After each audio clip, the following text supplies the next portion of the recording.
Si Alejandro, isang 18 taong gulang na binata, ay nagpunta sa Maynila matapos siyang ipatawag ng kanyang nakatatandang kapatid na si Carlos. Layunin nito na magkaroon ng katuwang ang kanyang asawa, si Isabela, sa pag-aalaga ng kanilang 5 buwang gulang na anak habang si Carlos ay abala sa trabaho sa maghapon. Dahil din sa panahon ng bakasyon, itinuring ni Alejandro na mainam ang pagkakataong ito upang makasama ang pamilya ng kanyang kuya, lalo na't ito ang unang pagkakataon na makikilala niya ng personal ang asawa ni Carlos. Gayunpaman, hindi niya magawang tawagin itong ate, dahil sa taglay nitong kagandahan at sa katotohanang 1 taon lamang ang tanda nito sa kanya. Hapon na nang makarating si Alejandro sa bahay ng kanyang kuya sa Maynila. Dahil sa haba ng biyahe, ramdam niya ang matinding pagod. Pagdating niya sa bahay, wala pa roon si Carlos, ngunit sinalubong siya ni Isabela. Sa kabila ng suot nitong maikli at pulang shorts na may kasamang manipis na sando, hindi ito pinansin ni Alejandro dahil sa labis na pagod. Agad siyang nagpahinga. Pagsapit ng gabi, nagising si Alejandro at naroon na si Carlos mula sa trabaho. Masaya siyang kinumusta ng kanyang kuya at natuwa ito sa kanyang pagdating.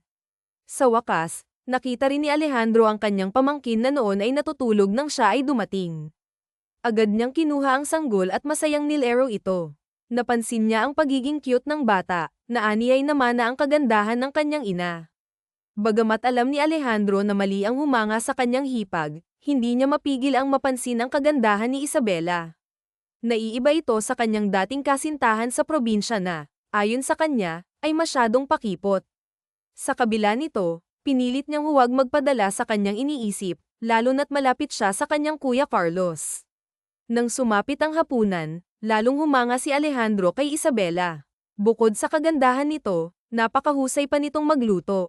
Hindi umiinom si Alejandro kaya't matapos ang hapunan, pinili niyang magpaiwan sa bahay habang si Carlos ay nakipag-inuman sa mga kapitbahay. Umupo siya sa sofa at nanood ng telebisyon. Sa kalagitnaan ng kanyang panunood, narinig niya si Isabela na pinapatahan si Baby Mateo sa kwarto.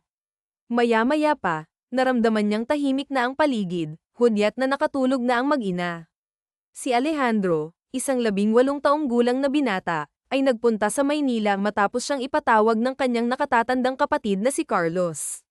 Layunin nito na magkaroon ng katuwang ang kanyang asawa, si Isabela, sa pag-aalaga ng kanilang 5 buwang gulang na anak habang si Carlos ay abala sa trabaho sa maghapon.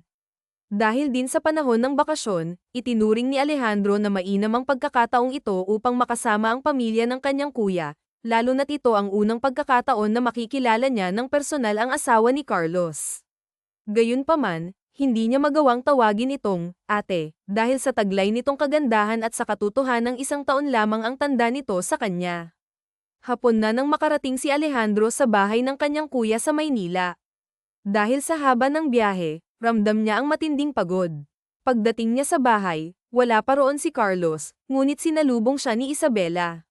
Sa kabila ng suot nitong maikli at pulang shorts na may kasamang manipis na sando, hindi ito pinansin ni Alejandro dahil sa labis na pagod.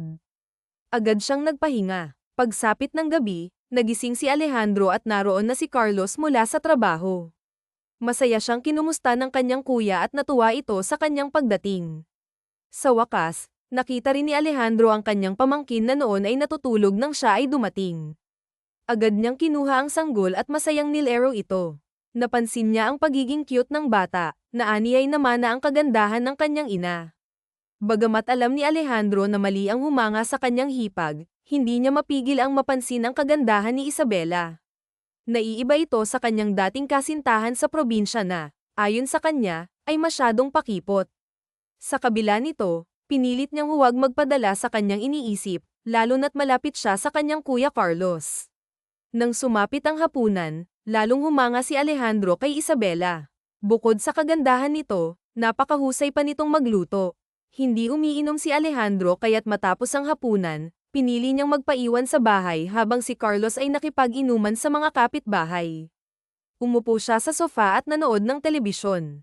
Sa kalagitnaan ng kanyang panunood, narinig niya si Isabela na pinapatahan si Baby Mateo sa kwarto. Maya-maya pa, naramdaman niyang tahimik na ang paligid, hudyat na nakatulog na ang mag-ina. Pagkatapos ng isang mahabang araw, sinabi ni Trisha kay Alejandro, Nalasing na ang kuya mo kaya nakatulog na siya. Pasensya na kung hindi ko agad naibigay ang kumot mo. Naiwan ko kasi ito sa kwarto namin. Kasabay nito, inabot niya ang kumot sa binata. Ngumiti si Alejandro bilang pasasalamat at nagpasalamat ng magalang. Agad namang bumalik si Trisha sa kanilang silid. Habang papaalis ang kanyang hipag, hindi maiwasang sundan ito ng tingin ni Alejandro, pilit nilalabanan ang anumang naiisip na maaaring magdulot ng di mabuting kilos. Pinilit niyang kalmayan ang sarili at nagdesisyong magpahinga na lamang. Pagbalik sa kanyang silid, nahiga si Alejandro at inamoy ang kumot na inabot ni Trisha. Hindi niya maiwasang mapansin ang halimuyak nito, na tila nagbibigay ng kakaibang pakiramdam sa kanya.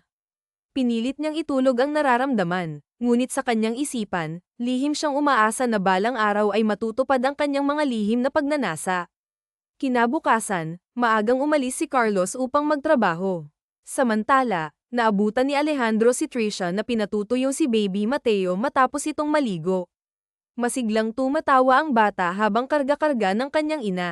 Lumapit si Alejandro upang kunin ang kanyang pamangkin at laruin ito.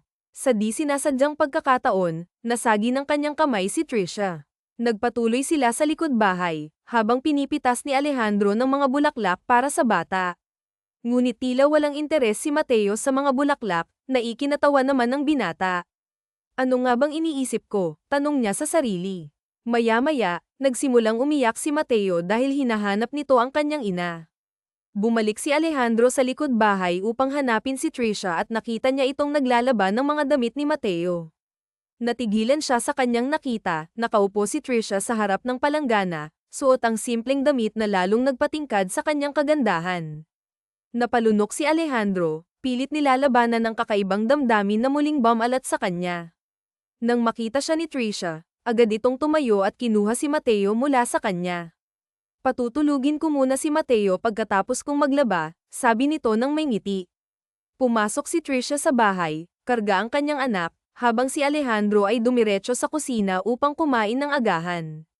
Pilit niyang inilihis ang kanyang isip mula sa nakita kanina, idinaan na lamang sa pagkain ang anumang nararamdaman.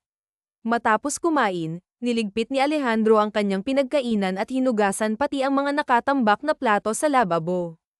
Alam niyang abala si Trisha kaya't naisip niyang tumulong. Aba, ang sipag natin biro ni Trisha nang sumulpot ito mula sa kanyang likuran. Ngumiti lamang si Alejandro at itinuloy ang ginagawa. Kanina pa nangangati ang likod ko, Alejandro. Pakicheck naman kung may langgam, pakiusap nito. Tumalikod si Trisha upang ipakita ang kanyang likod. Agad namang sinipat ni Alejandro ang likuran nito, ngunit wala siyang nakitang kahit anong langgam. Sa kabila nito, hindi niya maiwasang mapansin ang makinis na balat ng kanyang hipag, na lalong nagpakaba sa kanya. Pilit niyang pinakalma ang sarili at nagpatuloy sa kanyang ginagawa. Ano, meron ba? Tanong pa nito na bigla na lamang humarap sa gawin ni Alejandro. Sa pagkakataong yun ay nagulat si Alejandro ngunit nagpigil ito at baka masampal siya ni Trisha at magsumbong pa ito sa kanyang kuya Carlos. Hoy, ano? Tulala ka na dyan, antag sa kanya ni Trisha na bahagya pang natawa. Napakamot tuloy siya sa batok at bigla na lamang pinagpapawisan. Huwag mong sabihin na iba yung iniisip mo sa akin, tanong pa nito sa kanya na para bang malambing. Lalo tuloy na palunok ng sariling laway si Alejandro sa ginawang iyon ni Trisha na para bang mas lalo talaga siya nitong inaakit at sa paraan ng pagtitig nito sa kanya ay para bang talagang iba yung gustong mangyari nito. Sabihin mo nga, maganda ba ako Alejandro? Umiba na ang tono ni Isabela at naroon ang init sa mga katagang binigkas nito. Hindi nakasagot si Alejandro at nanatiling nakayuko. Hindi makapaniwala sa naririnig kay Trisha. Isa ka rin ba sa mga lalaking nangangarap sa akin? Tanong ni Alejandro. Mas lalo pa itong lumapit sa kanya at rinig na rinig ni Alejandro ang mabilis na paghinga nito. Kahapon lamang siya dumating, ngunit heto at tila yata may maagang magaganap. Sobrang ganda mo, paanas na saad ni Alejandro na siyang dahilan kung bakit bigla na lamang siyang hinablat ni Trisha at hinalikan ang kanyang labi. Mula dilat ang mata ni Alejandro sapagkat halos hindi niya lubos maisip na mangyayari ang ganoong bagay. Sino ba ang lalaking hihindi, lalo pa at masyado na siyang nagpipigil dito? Hindi niya nainisip si Carlos, bahala na. Tutal si Trisha naman ang unang gumawa ng hakbang. Kapwa sila hinihingal ng mapadikit sa dingding ng kasinang iyon si Trisha hanggang sa marinig nila ang iyak ng kanyang pamangkin na siyang dahilan kung bakit sila natigil. Sinenyasan siya ni Trisha na sumunod sa kwarto ng mga ito, kung kaya't agad naman siyang sumunod roon. Kaagad na dama pa sa kama si Trisha at pinuntahan ang kanyang pamangkin. Lumapit si Alejandro kay Trisha at tinuloy ang naputol nilang ginagawa kanina. Parang baliw si Trisha. Hindi niya na inaalala ang mga oras na iyon. Heto namang si Alejandro wala nang pakialam at wala nang iniisip na mga oras na iyon. Basta ang alam lang niya ay gusto niya ang ginagawa niya. Hindi niya iniisip si Carlos, ang nasa isip niya lamang ngayon ay ang magandang si Trisha. Napasubsob sa kama si Trisha nang matapos, bahagya pa nga itong napapapikit dahil na rin siguro sa napadpad nila ang rurok. Halos binuhos lahat ni Alejandro ang kanyang nararamdaman at para bang wala nang ang natira sa kanya. Akala niya ay mahihiya na si Trisha, ngunit mali siya. Akala niya ay mahihiya na siyang harapin ito, ngunit maling-mali siya. Bumangon ito at nagayos na para bang walang nangyari. Sinabi pa nga nito sa kanya na uulitin daw yun mamayang gabi. Mas exciting daw kapag nagtatago sila at natatakot mahuli. Mas maganda daw yun. Natawa naman si Alejandro sa kalokohan nito ngunit gusto rin naman niya iyon, huwag lamang siyang magpapahuli at talaga namang tila siya ay magugulpi. Sumapit ang tanghali at tinanong na siya ni Trisha kung ano raw ba ang gusto niyang ulam. Sinabi naman niya na kahit na ano basta may sabaw at nang bumalik ang nawala niyang lakas. Natawa naman ito at tumungo na sa kusina. Sumunod naman siya rito at talagang gustong-gusto niya itong panooring nagluluto at isang bistayda lamang ang suot. Sa kakatitig ni Alejandro kay Trisha ay muli na naman siyang nakaramdam ng init kaya naman hindi na nakapagpigil si Alejandro. Marahan niyang nilapitan si Trisha, hinawakan niya ito sa magkabilang braso at pinaharap sa kanya. Binigyan niya ito ng isang matamis na halik at muli ay iniharap sa niluluto habang siya ay nakapwesto sa likuran nito. Ano ka ba naman? Alejandro parang hindi pa tayo nakakabawi Tapos sayang ka na naman, uwi ni Trisha. Kasi naman tingnan mo naman kasi, napakaganda mo, HM. Ikaw talaga, nambobola ka pa.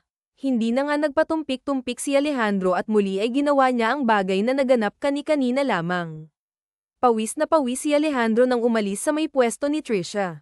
Lumingon naman ito sa kanyang gawi at saka siyang initian. Malagkit na titig ang ginawad nito sa kanya na para bang satisfied na satisfied. Baka naman wala ka nang itinirang lakas para mamaya Mas gusto ko pa naman pag yung hate ang gabi, saad ni Trisha.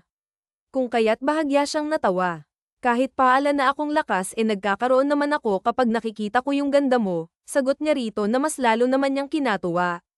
Maya-maya pa nga ay natapos na ito sa pagluluto kung kaya't naghain na ito ng pagkain. Nilagang karne ng baka ang niluto nito at tamang-tama iyon para naman bumalik ang lakas ni Alejandro. Pawis na pawis siya habang humihigop ng mainit na sabaw. Ganon din naman si Trisha. Hindi man ito sinasabi ay batid niyang nawalan din ito ng lakas at bumabawi lamang sa pagkain. Panaka-naka ay nagkakatinginan sila at talaga namang napakasaya ng araw na iyon para sa kanya. Naisip ni Alejandro na ano kayang pumasok sa isip ni Trisha at nagawa nila ang bagay na iyon, pero hindi na mahalaga kung ano man ang rason na iyon. Ang mahalaga ay natupad ang pangarap ni Alejandro, lalo pa at palaging wala si Carlos kung kaya tiyak na magagawa nila ang bagay na iyon nang walang sagabal at nagpipigil. Natapos sila sa pagkain at si Alejandro ulit ang naghugas ng mga pinagkainan. Maaliwalas ang kanyang mukha na para bang naabot niya ang ulap sa langit. Totoo naman kasi talaga na naabot niya iyon kaya ganoon na lamang ang kanyang pagdiriwang. Habang si Trisha naman ay tumuloy na sa likod bahay upang maglaba hanggang sa sumapit na nga ang hapon at batid ni Alejandro na oras na nang uwi ni Kuya Carlos niya galing sa trabaho. Anabangan niya ito sa upuan sa labas ng bahay at karga-karga niya ang kanyang pamangkin. Walang kaalam-alam si Carlos na meron nang nagaganap sa bahay na iyon. Malapad pa nga ang ngiti nito at kaagad na dumalo sa anak. May dala rin itong mga sticks ng barbecue na binili raw nito sa kanto. Nakikain na rin si Alejandro hanggang sa lumabas nga si Trisha suot-suot pa rin ng bistidang kaninang suot nito. Lihim naman na napangiti si Alejandro. Iba pala talaga ang kaba sa nalalapit na magaganap mamaya sa kanila ng gabing iyon. Ay hindi muna nakipag-inuman si Carlos kay Alejandro at pagkatapos lamang ng hapunan ay natulog na nga ito. Naiwan tuloy si Alejandro na nanonood ng telebisyon. Panaka-naka ay napapasulyap siya sa gawin ng pintuan ng silid ng kanyang kuya. Nakasara iyon at tahimik na rin sa loob, siguradong nakatulog na ang kanyang pamangkin at ganon din ang kanyang kuya. Nagtagal pa si Alejandro sa sala hanggang sa makaramdam siya ng antok.